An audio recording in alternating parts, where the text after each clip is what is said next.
Hola, soy la Basmati de nuevo con vosotros hoy para hablaros de los últimos neandertales. Mirad, he estado leyendo un montón de cosas de los neandertales de Atsuaga, un señor con su mujer y su hijo que son científicos los tres que se dedican a investigar la primera cueva de los neandertales que se descubrió en 1848, un cráneo. Pero, sin embargo, el señor inglés, que no sé cómo se llamaba de nombre, William King, creo, le dio el nombre de neandertal cuando el primer cráneo neandertal fue en España, en Gibraltar. Bueno, Gibraltar es español. Y tendría que no haber sido así. Pero bueno, si algo hay que averiguar de los neandertales es en España, porque aquí los tenemos. Antes, España y Portugal no iban a la cola en cuestiones de prehistoria, de investigación y tal, pero ahora en este momento vamos a la vanguardia, querido. Y bueno, con Atapuerca, ni os cuento, con Atapuerca y con el resto de cuevas, que sería una lista interminable. Voy a ver si os los cuento un poquito. Europa ha sido un continente helado la mayor parte del último millón de años. Ya sabéis que os he contado montones de veces que hubo una serie de glaciaciones y un periodo interglaciar. Se han alterado ciclos de temperatura gélida. Todos venimos de África y venimos de un clima tropical. Entonces, adaptarse a unas temperaturas extremas, aunque fueran en zonas más templadas como la nuestra, como la zona mediterránea, que digamos la tierra más grande es la nuestra, España, la península ibérica, ¿no? Que está también con Portugal. Y no es raro que se encuentren aquí tantos restos neandertales porque eran zonas más habitables, por decirlo de alguna forma. Bueno, ¿por dónde iba yo? Que se han alterado muchísimos ciclos de temperatura gélida con otros templados por el frío y el calor, y no se ha repartido el tiempo aparte igual entre lo que era el frío y el calor. Las glaciaciones fueron más largas que los periodos interglaciares. Hace 12.000 años, mirad, para un humano 100 años es muchísimo, 1000 años ni os cuento, pero para estos temas no es nada, absolutamente nada. Hace 12.000 años terminó la última glaciación y entramos en una época templada. Durante las largas glaciaciones eh, en Europa era un territorio poco hospitalario para cualquier especie humana, y porque somos primates y venimos del África tropical, como la canción del Colacao. En el norte todo estaba cubierto. El norte era eh, una placa de hielo gigantesca. Todo estaba cubierto de una gran superficie de hielo que a veces suponía kilómetros de grosor, kilómetros. Realmente, por ejemplo, hay una línea donde se ve dónde está la zona neandertal. Y Francia, por ejemplo, era tundra. O sea, no era hielo como Escandinavia, etcétera, pero era tundra. Bueno, al sur de los frentes de hielo se extendía una tundra de musgo, líquenes y turbera, que en verano se encharcaba y llenaba de insectos, de mosquitos, etcétera. La tundra lo que pasa es que daba paso a estepas inmensas, ¿cómo se dice? Que eran como mares de hierba que abarcaban desde Alaska a la península ibérica. También he de decir una cosa, el mapa era totalmente diferente a como lo conocemos en la realidad. O sea, estaban las Docklands, que ya os lo he dicho en otras ocasiones, que eran unas tierras que se unían. Inglaterra no era un continente, o sea, una isla, ni yo qué sé, era una configuración diferente.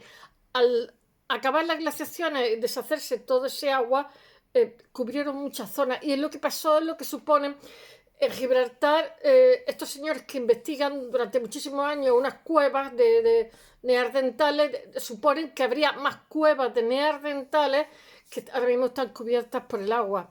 Bueno, solo en la zona mediterránea se podría encontrar en los lugares más favorables, las costas, pues claro, porque éramos zonas más templadas, bosques de coníferas como pino, yo que sé, abetos o yo que sé, encinas, robles, etcétera. Pero todas las tierras mediterráneas, la península ibérica es la más grande por eso eh, los neandertales es una parte de la historia de nuestro de nuestra península ibérica, tanto portuguesa como española. A pesar de que España es una de las cunas de la prehistoria, ahí está el descubrimiento de las cuevas de Altamira del siglo XIX. Hasta hace poquito, hasta hace no mucho, no se conocían pocos yacimientos de neandertales en nuestro país. Y si me veis con esto, porque estoy pelada de frío, y nuestro país, Portugal, sin embargo, los restos fósiles también eran bastante escasos, pero para contar la historia de los neandertales había que irse fuera de la península, lo cual era una anomalía porque se conocía la periferia de la especie, pero es como, pero no, y no su núcleo, su centro, es como si estudiáis la historia de Roma, pero estudiáis la periferia, la frontera, no Roma, porque los neandertales estaban aquí, dejando fuera la capital. Todo eso ha cambiado en las últimas décadas y los prehistoriadores españoles y portugueses afortunadamente están a la vanguardia mundial de las investigaciones sobre neandertales, entre otras porque tenemos muchos. No sé si en Atapuerca 30 fósiles humanos que los están recomponiendo porque están a trocitos. Entre los fósiles neandertales de la península ibérica descubiertos en los últimos años hay una lista absolutamente interminable. Mirad, me voy a quitar la chaqueta porque tengo frío, pero me está molestando. Ay. Destaca el conjunto de las cuevas del Sidrón, Piñola, que está en Asturias, os voy a hacer unas cuantas nada más. La de la Cima de las Palomas, que está en Cabezo Gordo, entre Pacheco, Murcia, así como el esqueleto de la Cova Foradara, que está en Oliva, Valencia. Pero hay muchísimas, hay una lista interminable de restos neandertales. Bueno, ¿dónde y cuándo se iniciaron los neandertales su andadura evolutiva? Porque es que esto hay que abordarlo desde diferentes perspectivas. Los fósiles más antiguos realmente son europeos, por lo que cabe pensar que realmente pasaron de África a Europa. El origen de la especie está en Occidente y después se fueron a Eurasia, después emigraron para la derecha, aunque más tarde se extienden por Siberia, Asia Central y Oriente Próximo. El cráneo de Swartcombe, que fue hallado en Inglaterra, le falta la cara, pero se le nota que su cráneo es neandertal. El mío también, soy dolicocéfala. ¡Ah! Debo tener más de un 4%. El 4 es, ¿cómo se llama? El cráneo de Seeheim. En Alemania también es de un antepasado de los neandertales, pero el fósil está súper deforme, hay que decirlo. Bueno, el cráneo de Aroeira, que es en Portugal, tampoco está completo, pero podría ser una forma muy arcaica de neandertal. Sabéis que aquí en España tenemos el Homo ancestor. No, antecesor, perdón. Ya no sé lo que digo. Para conocer a los antepasados directos a los neandertales, el mejor yacimiento es, como no, la Cima de los Huesos, en la Sierra de Atapuerca, que eso es una maravilla. Todo esto viene de cuando se hacía el ferrocarril, pues un inglés que estaba haciendo porque era zona minera, en fin. En Almería también pasó, cuando se hizo el ferrocarril, ahí empezó a aparecer cosas, madre mía, prehistoria a lo bestia. Bueno, en la sierra, otro día os lo contaré, que contiene 30 esqueletos, como os he dicho antes, que están siendo recuperados, pero claro, es como un puzzle de 1000 fichas, habría que decir 10.000 fichas. Llevan reconstruyendo los años, no de hace poco. Es difícil obtener dataciones exactas para los fósiles de estos 4 yacimientos, pero seguro que ninguno de ellos llegan al 1.000.000 de años de antigüedad, todo hay que decirlo. Los fósiles más antiguos de Europa se han encontrado en los yacimientos de la Cima del Elefante, en Atapuerca también, el de la Gran Dolina de Atapuerca. Los de la Cima del Elefante tienen más de 1.000.000 de años, pero todavía sabéis que usan el carbono 14 y que algunas veces hay que calibrarlo, no es fácil, pero todavía hay diferentes métodos, pero bueno, ya os hablaré otro día de eso, que si no me voy a enrollar, pero todavía son insuficientes para saber a qué especie pertenecía. Podría ser Homo erectus, en fin, no se sabe. Los fósiles humanos de la Gran Dolina son muy abundantes y se han creado con ellos la especie del Homo antecesor, que se supone que es anterior, que viene después del Homo erectus. Bueno, su antigüedad es entre 900.000 a 800.000 años. No muestran rasgos que los relacionen con los neandertales, por lo que podrían ser anteriores a la separación de la línea evolutiva, porque sabéis que nos vamos disgregando con un registro arqueológico y paleontológico de homínidos tan fantástico como el que hay que preguntarse si eran los neandertales una especie diferente a la nuestra. Mirad, sabéis que ya el concepto raza prohibido por Biden, pero ya el concepto, yo qué sé, de especie empieza también a ser un poco dudoso.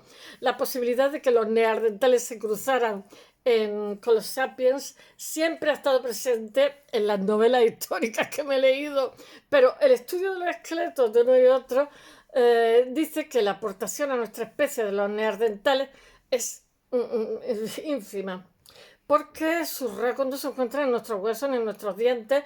Las poblaciones humanas actuales somos sapiens, hemos sido unos malvados, no se sabe cómo nos hemos cargado los neandertales, pero los quitamos del medio hace unos 40.000 años. Bueno, en 1998 se descubre en La Pelo, Portugal, un esqueleto de Homo sapiens del que se dice que tenía algún antepasado neandertal. No un padre o una madre, son antepasados 15.000 años, entre 10 y 15.000 años. No un padre ni una madre, o sea, un tatarabuelo que había vivido entre 10 y 15.000 años antes. Pues vaya tatarabuelo. Bueno, pero la manera segura de saber si los humanos actuales tenemos o no antepasados neandertales era secuenciando el genoma, que lo hizo un sueco que tiene un nombre impronunciable y le dieron el premio Nobel, esto hay que decirlo, es súper famoso.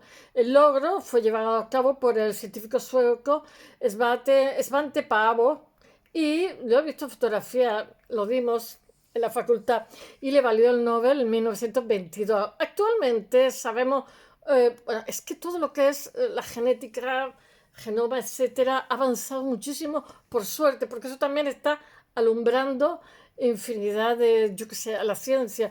Actualmente sabemos que muchos seres humanos llevan o llevamos un pequeño, se supone que un 4%, lo he dicho muchas veces. Hay gente que lleva un 2 y hay gente que seguramente, como estamos cerca de África, llevaremos más. Un pequeño porcentaje, pero todos llevamos porcentaje de genes neandertales en nuestras células. Por lo tanto, hace entre 40 y 45.000 años, ahora se supone que antes, como os conté el otro día, vinieron al mundo niños mestizos que tenían un padre neandertal y una madre sapiens sapiens, o al contrario. Bueno, el yacimiento situado en Sidrón ha proporcionado en Asturias fósiles importantísimos para este estudio. También en la cima de los huesos, como os he dicho, de Atapuerca, ha sido determinante porque el ADN más antiguo del mundo se ha obtenido de estos yacimientos.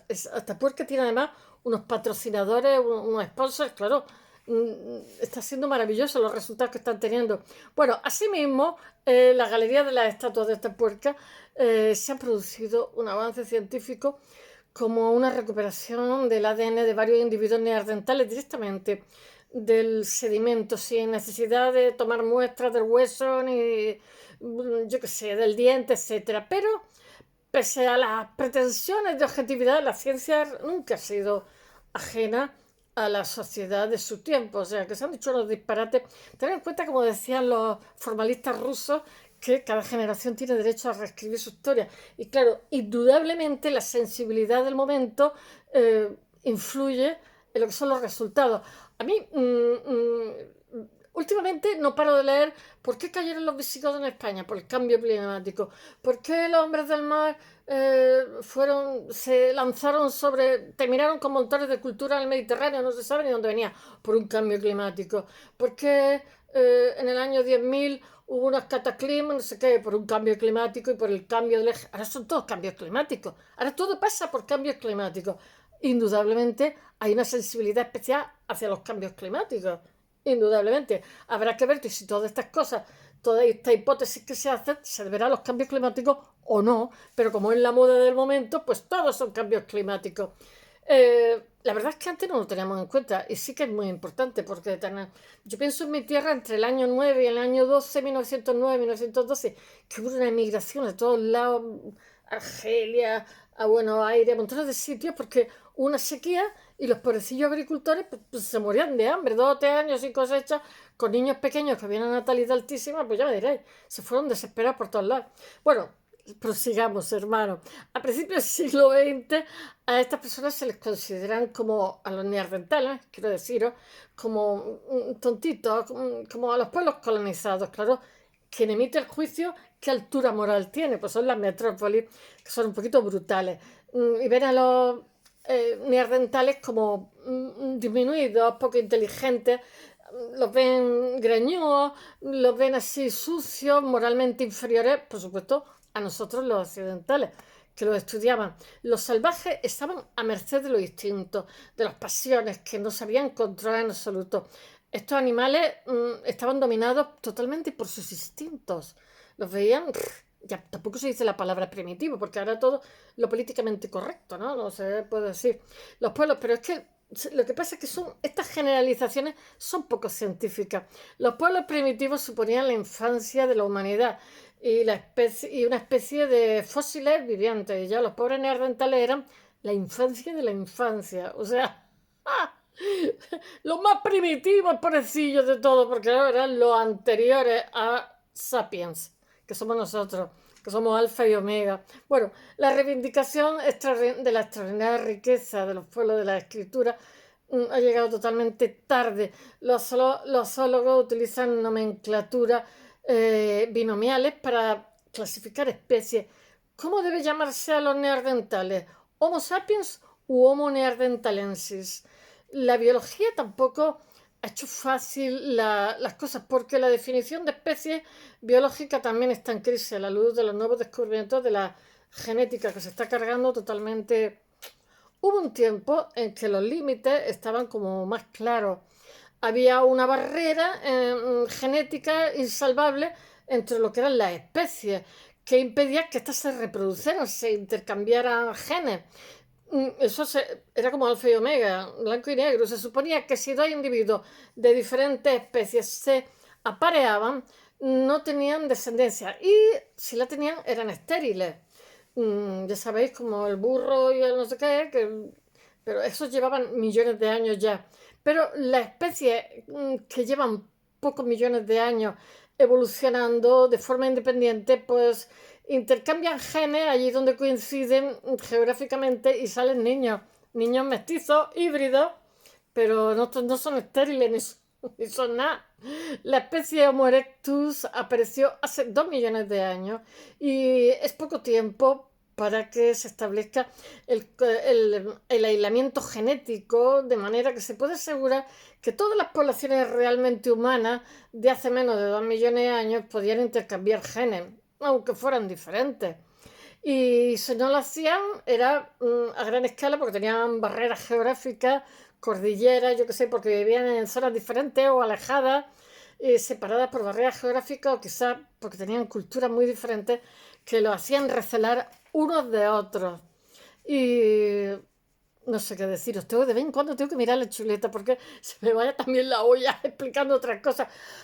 Es como una guía. Aunque sabemos que antes que los humanos modernos salieran de África y la gran migración que ocurre entre el 100.000 y el 60.000, los llevaron a absorber los genes de los neandertales por el camino y a colonizar Eurasia. Los neandertales ya habían tenido contacto con poblaciones afincadas de Homo sapiens. Voy a decir una cosa, yo creo que los neandertales estaban más evolucionados, no sé, por el tipo de instrumentos, de herramientas, también porque han sido, aunque digan que no, ellos han sido los que han estado pintando las cuevas, se adornaban con plumas de animales, como por ejemplo águilas, se cubrían el cuerpo con ceniza y almagre era óxido de hierro, que es un protector natural de la piel. Yo qué sé, tenían un sentido de lo artístico, además de eso hablaban, en fin. Lo sabemos porque el cromosoma Y, que es el que transmite por vía paterna, y el ADN mitocondrial, que es el que se transmite por vía materna, que no lo sepa, se lo cuento, de los neandertales, era como los nuestros absolutamente, y como los de sus antepasados de la cima de los huesos. Otra cosa es que su antepavo, el señor que averigua el genoma, que lo descifra, lo descifra, ¿no? Que ¿cómo se dice? Lo frecuenta, ¿no? ¿Cómo se dice? Lo plasma. Bueno, no me acuerdo cómo se dice. Eh, que, este señor lo que pasa es que ha puesto de manifiesto que los neandertales tenían unos parientes lejanos en Asia, los denisovanos. De los denisovanos tengo que hablar un día. Solamente se conocen 4 dientes y una falange, o sea, 4 cosas. Pero bueno, se le puso ese nombre porque provienen de Siberia, de una cueva que se llama Denisova. Y ya se han quedado con denisovanos. Y bueno, secuenciar. El señor lo que hace es secuenciar el genoma. No me salía la palabra. Bueno, y al secuenciar el genoma hemos podido ver similitudes, pues yo qué sé. No se conoce su morfología porque se dispone solo de denisova, de dientes pequeños y fragmentos de hueso, pero sí se sabe que los neandertales se cruzan con los denisovanos y que lo mismo hace el Homo sapiens cuando parte de África. Hay personas que llevan genes denisovanos, que lo he dicho, sobre todo Papúa, Nueva Guinea, Australia y Oceanía. Pues hijo mío, es que mezclar la sangre es cosa buena. El Homo neanderthalensis puede haberse llamado Homo calpicus, porque realmente Gibraltar, español, se llamaba Calpe desde la antigüedad. Y bueno, ahí fue donde se encontró el primer cráneo, como os he contado. Calpe era el nombre con que se conocía a la piedra, a Gibraltar, en la antigüedad. Yo he vivido al lado del otro Calpe, el de Valencia, que de la otra piedra. Allí, en la cantera de Forbes, se encontró, que os tengo que hablar de ella, quizás mañana, se encontró en 1948, porque hay 3 miembros de una familia que se están dedicando solamente a estudiar y a contar también las conclusiones, que son muy interesantes porque eran de neandertales. Bueno, allí la piedra, el peñón de Gibraltar está lleno de cuevas. Y cuando subió el mar, posiblemente muchas cuevas que tenían restos, pues no lo sabemos.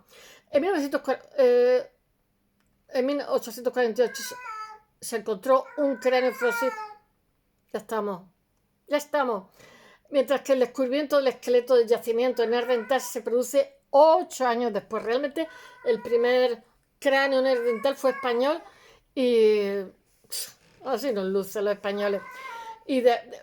O sea, el segundo, que fue neandertal en Alemania, fue en 1856. Pero sin embargo, el inglés William King prefirió decir el yacimiento, que era más fino. Puso el nombre de neandertal en vez del nombre de Gibraltar o de Calpe. Pues bueno, pudo poner el nombre que le dé la gana. Los que van a dar una respuesta sobre los neandertales somos nosotros, que tenemos el país hasta arriba. De neandertales. En Londres, Darwin tuvo entre sus manos este cráneo de Gibraltar, pero no lo consideró el eslabón perdido entre los hombres y el simio, porque él estaba buscándolo. El neanderthalensis se parecía demasiado a nosotros, y tanto. Tenía el mismo cráneo, la cabeza así, dolicocéfala, pero, en fin, y la cara un poco en forma de cuña.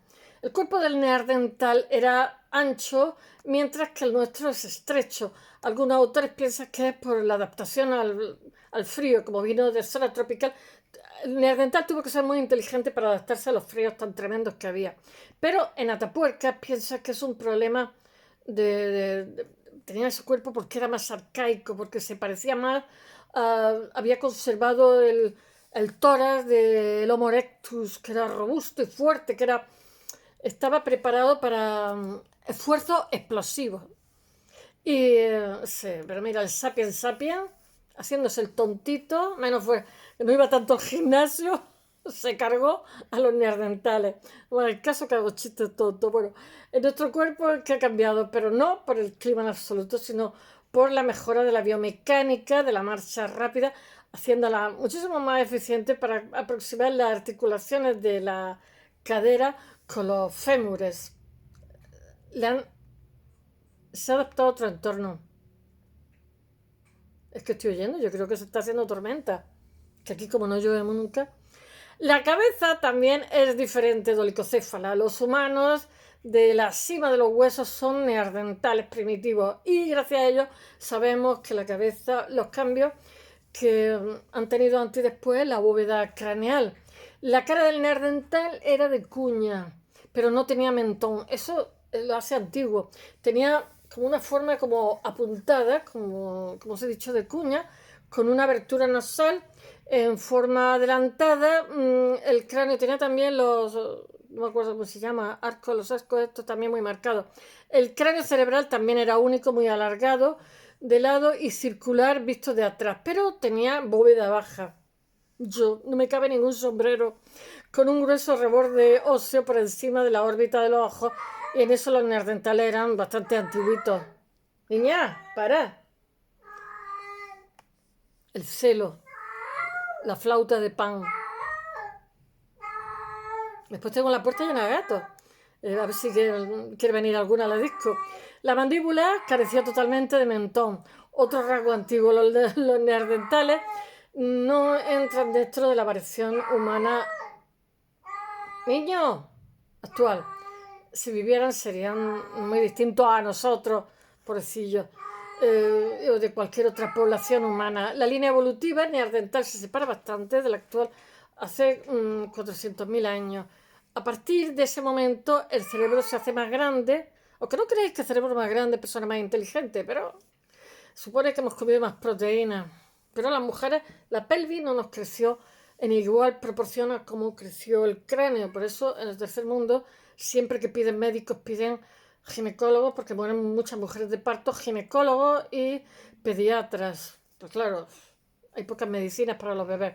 Bueno, aunque no se puede determinar, que si no os voy a contar el tercer mundo, no se puede determinar la mente de una especie por su morfología craneal. El cerebro de los neandertales no tiene la misma forma que el nuestro, que es más esférico. Puede que la anatomía del cerebro refleje la del cráneo, y lo que cuente sea el tamaño. El de los neandertales era como el nuestro realmente. El hueso hioides que tenían, o sea, se supone que hablaban. Va por ti, Ruth, que desde que me dijiste el hueso hioides le da vuelta.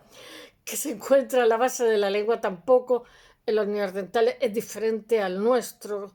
Y hay una correspondencia directa entre la forma de ese hueso y el lenguaje, pero conviene reparar en el único hioides que se ha encontrado en un Australopithecus, pero sin embargo el Australopithecus lo tiene muy similar al de los chimpancés, lo cual quiere decir que hablaba en una frecuencia parecida al de ellos. El Australopithecus, no el neandertal. Los estudios del oído indican que los neandertales se comunicaban en frecuencias de voz similares a las nuestras. El estudio del oído que se ha hecho en los neandertales de Gibraltar, que os hablaré mañana, han descubierto que tiene oído de surfista, que tiene como una especie de huesitos, porque de someterlo a muchas temperaturas frías o algo así, o a humedad. La primera vez que lo oigo. Los Australopithecus lo hacían en frecuencias de ondas similares a los de los chimpancés. Quizás el simbolismo es la prueba definitiva del lenguaje humano, prueba de que los neandertales tenían una mente simbólica bastante desarrollada. Serían los objetos de adorno y de arte. La creatividad es lo que hace que es la clave del progreso. Por eso los que nos dedicamos al arte. Chao. Bueno, hay objetos de adorno que son aquellos que se les dota de significado, aunque no sepamos cuál. Lo mismo sucede con el arte. Pintaban su cuerpo, grababan, como os he dicho, con Almagre era el cuerpo, y grababan también figuras en las paredes de las cuevas o en roca al aire libre, por alguna razón ritual que desconocemos totalmente, porque son hace muchos miles de años. Los símbolos son signos codiciados de una comunidad y esos códigos los conocen ellos, no nosotros, pertenecen solo a la comunidad que los creó. Hay 3 cuevas en España con pinturas que datan del tiempo de los neandertales, miles de años antes que los humanos modernos, que los sapiens sapiens llegaran a Europa entre hace 45.000 y 40, que ahora se ha visto que es cronología que acaba de ser modificada, como os conté el otro día. Una es la Pasiega, situada en Cantabria, otra es la de Maltravieso, en Cáceres, y la tercera es Ardales, en Málaga, que está al lado de Belmálaga. Las paredes de las 3 hay otras muchas representaciones, pero todas pertenecen a la época de los humanos modernos. Es decir, estas manifestaciones artísticas son la excepción que no la regla de los neandertales, porque en sus respectivos santuarios la ciencia es muy exigente para dar algo por demostrado y por eso hay que ser bastante precavido y prudente con el arte neandertal. Pero existen pruebas de que los neandertales arrancaban plumas a las grandes aves, como os he dicho, a las rapaces y las carroñeras que no se las comían, porque por ejemplo, ¿cómo se llama? El buitre tiene una carne muy ácida, no es comestible, pero sin embargo tiene unas plumas muy bonitas, plumas negras muy bonitas, pero también le arrancaban al águila. Hay que ver que tenían la mano larga para matar. También al quebrantahuesos buitre y también arrancaban las garras del águila que seguramente la usaban para decorarse con ella. Es posible que se pintaran el cuerpo con almágrera, con ceniza. Almágrera hace de protección solar, como adorno personal. Un descubrimiento que es muy interesante de la mente simbólica de los neandertales es la cueva de los aviones, que está en Murcia, como os he dicho antes, y ahí se encuentran conchas perforadas que pudieron ser usadas por los neandertales para arreglarse. En el interior de la península ibérica ya hay otras connotaciones como muy modernas. No hay ya nacimientos neandertales en cuevas, lo que se debe son centros de la meseta, no hay caliza en el interior de España. Sí hay en algunos sitios, pero muy poco. Pero sí hay caliza y cuevas en los bordes montañosos de la meseta, como en la Sierra de Guadarrama de Madrid, en el sistema central. El Calvero de la Higuera, en el municipio madrileño de la Pinilla del Valle, ahí es uno de los lugares donde se registra la vida de los neandertales también, del interior. Además de fósiles humanos, ahí se han producido sorprendentes descubrimientos. En una de las cuevas se acumularon muchos cráneos, no se sabe por qué, debía ser como una especie de santuario o algo así, pero había montones de cráneos de bisontes, todos con cuernos. Del uro. El uro es uno de los antepasados más salvajes del ganado vacuno, de ciervos machos y de rinocerontes. Todos ellos eran animales con cornamenta de un tipo u otro. Faltan ciervos, caballos que no tienen esas defensas, etc. Se unieron estos trofeos en este lugar y significa que su mente era totalmente simbólica. No se sabe por qué se extinguieron los neandertales, pero no pudo ser diferente al resto de otras especies. A la vez que desaparecieron los neandertales, desaparecieron también los mamíferos grandes, y yo creo que eso no es casual. No hay nada por generación espontánea. En España hemos asistido a la desaparición del bucardo, que es la cabra pirereica, y casi asistimos a la extinción del lince ibérico, que afortunadamente no se ha extinguido, pero cuesta mucho trabajo porque lo atropellan los coches por mil motivos. Lo que ocurre en estos casos es que el área de distribución de la especie poco a poco se va fragmentando antes de desaparecer y las poblaciones se van separando y haciéndose cada vez más pequeñas. En el caso de los neandertales se fueron haciendo endogámicas, lo cual los hizo más frágiles. Finalmente quedan, incomunicadas y se interrumpe el flujo de genes entre una y otra hasta que dejan de ser genéticamente viables y se apagan. ¿Qué es lo que se supone? Otra hipótesis que hay es que fueron dos grupos humanos que se encontraron con unos mismos recursos, entonces uno extinguió al otro, se quedaron con sus mujeres, por eso tenemos genes neandertales para quedarse también con los recursos. Es muy posible, la naturaleza humana es codiciosa. En el caso del bucardo y del lince ibérico, el responsable fue el ser humano. ¿Pero fuimos nosotros también los quienes extinguimos los neandertales? Pues sí. La coincidencia en el tiempo entre la extinción de los neandertales, estuvieron conviviendo un tiempo juntos. Entre la llegada de los sapiens sapiens modernos, habla a favor de esta hipótesis. ¡Qué escándalo tenemos aquí en esta casa! ¡Nena! Otros autores dicen que la extinción del neandertal fue a causa de la glaciación. No lo creo, se habrían recuperado las poblaciones, pero llegó un competidor humano de África y precipitó su extinción. Vamos a dejarlo claro. Queda por precisar el mapa y el calendario de la expansión de los humanos modernos y la extinción de los neandertales.